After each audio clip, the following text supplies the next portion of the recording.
Good morning everybody, welcome back Telugu jobs Adda. ఈరోజు మనకి Punjab state గురించి మనం మాట్లాడుకుంటే, Punjab state cooperative banks limited నుంచి ఒక నోటిఫికేషన్ అనేది రిలీజ్ అయిందనమాట. ఓకేనా, ఆ నోటిఫికేషన్ ఏంటి, లాస్ట్ డేట్ ఏంటి, అప్లికేషన్ ఫీజు అనే పూర్తి వివరాలు మనం ఈ వీడియోలో మాట్లాడుకుందాం.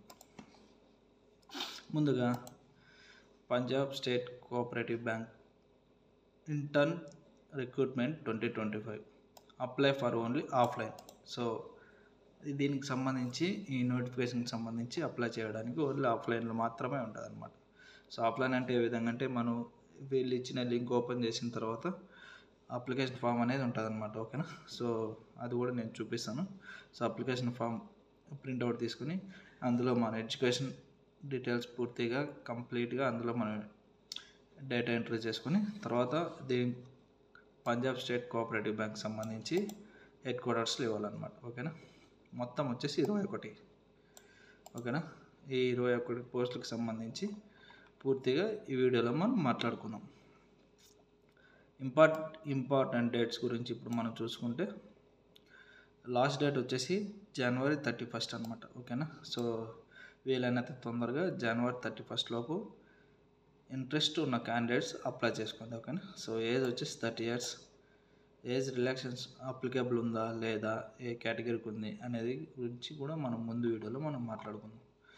దీనికి సంబంధించి క్వాలిఫికేషన్ వచ్చేసి MBA ఓకేనా, ఎవరైతే MBA పూర్తి చేసింటారో వాళ్ళు మాత్రం అప్లై చేసుకోవడానికి అర్హులు అనమాట. ఓకేనా, మొత్తం 21. అలాగే మనం అప్లికేషన్ ఫామ్ నెక్స్ట్ చూద్దాం. తర్వాత దీనికి సంబంధించి పూర్తి వివరాలు ఈ వీడియోలో మనం మాట్లాడుకుందాం. మీకు కనిపిస్తుంది అనుకుంటా, ఇదే అనమాట పంజాబ్ కోఆపరేటివ్ బ్యాంక్స్. ఓకేనా, దీనికి సంబంధించి మనం మాట్లాడుకుంటే, ఏజ్ లిమిట్, ఎలిజిబుల్ క్రైటీరియా. ఎవరైతే MBA పూర్తి చేసింటారో వారు దీనికి అప్లై చేసుకోవచ్చు అనమాట. ఓకేనా, వర్క్ ఏమిటంటే cooperative management, agri business management, rural development management అనమాట. ఓకేనా, ఈ 3 వర్కులకు సంబంధించి అయితే ఈ notification. Essential qualification, proficiency in computers, must have reading, writing, speaking capability Punjab language. ఎవరైతే పంజాబ్ క్యాండిడేట్స్ ఉంటారో వారు మాత్రమే లోకల్గా పంజాబ్ లాంగ్వేజ్ అనేది ఉండాలన్నమాట, నేర్చుకొని ఉండాలన్నమాట. అలాగే మాట్లాడడానికి, అలాగే రాయడానికి ఇది కంపల్సరీ ఉండాలన్నమాట. ఓకేనా, ఎవరైతే పంజాబ్ సంబంధించి వాళ్ళు ఈ వీడియో చూస్తుంటారో వాళ్ళు అనమాట. ఓకేనా, age limit 21 years to 30 years వరకు ఉంటుంది అనమాట. ఓకేనా, ఈ ఇంటర్న్షిప్ అనేది 1 year మాత్రమే ఉంటుంది అనమాట. రెమ్యునరేషన్ అంటే మనకి పే స్కేల్ అనేది వచ్చేసి ఫిక్స్డ్గా ఉంటుంది అనమాట. 25,000 ఫిక్స్గా ఉంటుంది అనమాట. ఏదైతే ట్రావెల్ TIDA ఉంటుందో వాళ్ళు బ్యాంక్ బేస్డ్ ఆన్ బ్యాంక్ అనేది చూసుకుంటుంది అనమాట. ఓకేనా, ఏదైతే పంజాబ్ బ్యాంక్ ఉందో అది చూసుకుంటుంది. ఇవాళ వద్దా అని చెప్పేసి ఇప్పుడు state Punjab cooperative bank limited చండీగఢ్లో ఒకటి. లొకేషన్స్ చెప్తున్నాను. District central cooperative banks state పంజాబ్లో 20 ఉన్నాయన్నమాట. ఓకేనా, అలాగే లీవ్స్, ఎవరైతే మనం ఆఫ్లైన్లో అప్లై చేసిన తర్వాత లీవ్స్ వాటికి సంబంధించి రూల్స్ అండ్ రెగ్యులేషన్స్ గురించి ఇప్పుడు మనం మాట్లాడుకుంటే, per year 10 days casual leave. ఓకేనా, ఇయర్ మొత్తానికి 10 days క్యాజువల్ లీవ్ ఉంటాయి అనమాట. తర్వాత బేస్డ్ ఆన్ మన ఎమర్జెన్సీ లీవ్స్, క్యాజువల్ లీవ్స్. ఓకేనా, అలాగే వచ్చేసి అదర్ కండిషన్స్ ఇంకా నార్మల్ ఇంకా ఇవన్నీ. తర్వాత వచ్చేసి దీనికి ఏ విధంగా అప్లై చేయాలి అనేది గురించి ఇంకా మనం మాట్లాడుకుంటే, నార్మల్గా అంతే. మనం దీనికి సంబంధించి లింక్ కూడా నేను డిస్క్రిప్షన్లో ఇస్తాను. ఓకేనా, ఈ డిస్క్రిప్షన్ ద్వారా మనం అప్లికేషన్ అనేది డౌన్లోడ్ చేసుకోవచ్చు. ఓకేనా, ఇదేనండి మనకి పంజాబ్ స్టేట్ గురించి కోఆపరేటివ్ బ్యాంక్ నోటిఫికేషన్ అనమాట. ఇప్పుడు మనం అప్లికేషన్ ఫామ్ గురించి మనం మాట్లాడుకుందాం. ఓకేనా, ఇదేనండి అప్లికేషన్ ఫామ్. దీనికి సంబంధించి నేను అప్లికేషన్ ఫామ్ లింక్ కూడా నేను మన డిస్క్రిప్షన్లో ఇస్తాను.